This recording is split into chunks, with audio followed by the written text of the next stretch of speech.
আজ আমি bride ready করতে গিয়েছিলাম হাওড়া জেলার বোয়ালিয়াতে। নমস্কার, আমি মেকআপ আর্টিস্ট পূজা তুংপাত্র আবার চলে এসেছি আপনাদের কাছে নতুন একটা ভিডিও নিয়ে। আজকের ভিডিও হচ্ছে রিয়েল ব্রাইড। সো এই হচ্ছে আমার আজকের ব্রাইড কাম মডেল।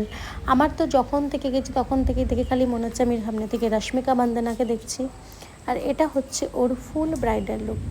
ও খুব মিষ্টি, আমার সঙ্গে অনেক গল্প করেছে, কথা বলেছে, আমার খুব ভালো লেগেছে। আমার সেদিন নেক্সট ব্রাইড ছিল, মানে সেকেন্ড লোকেশানে আমার যাওয়ার ছিল, সেই জন্য আমি তাড়াতাড়ি বেরিয়ে গিয়েছিলাম। সেই জন্য ওর হেয়ার স্টাইলটা আমি করতে পারিনি, ওটা আমার অ্যাসিস্টকে আমি ছেড়ে দিয়ে চলে গিয়েছিলাম। তো সে ওর হেয়ার স্টাইলটা করেছিল, ভিডিওটা নেওয়া হয়নি, তার জন্য আমি খুবই দুঃখিত। আচ্ছা, আমি কি ভুল দেখছি না? সত্যিই রশ্মিকা মান্দানার মতো দেখতে।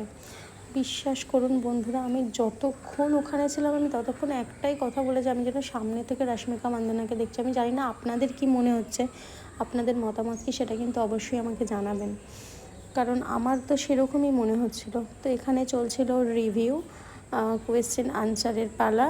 তো ওর খুব পছন্দ হয়েছিল লুকটা, এবং ওর বাড়ির সকলে খুব পছন্দ হয়েছিল এই লুকটা, খুব ভালো বলেছে। ভালো থাকবেন, সুস্থ থাকবেন, সাবধানে থাকবেন, সবাইকে ভালো রাখবেন। যদি মনে হয় আমার এই ভিডিওতে লাইক কমেন্ট করে দেবেন, এবং যদি পারেন শেয়ার করে দেবেন। ধন্যবাদ।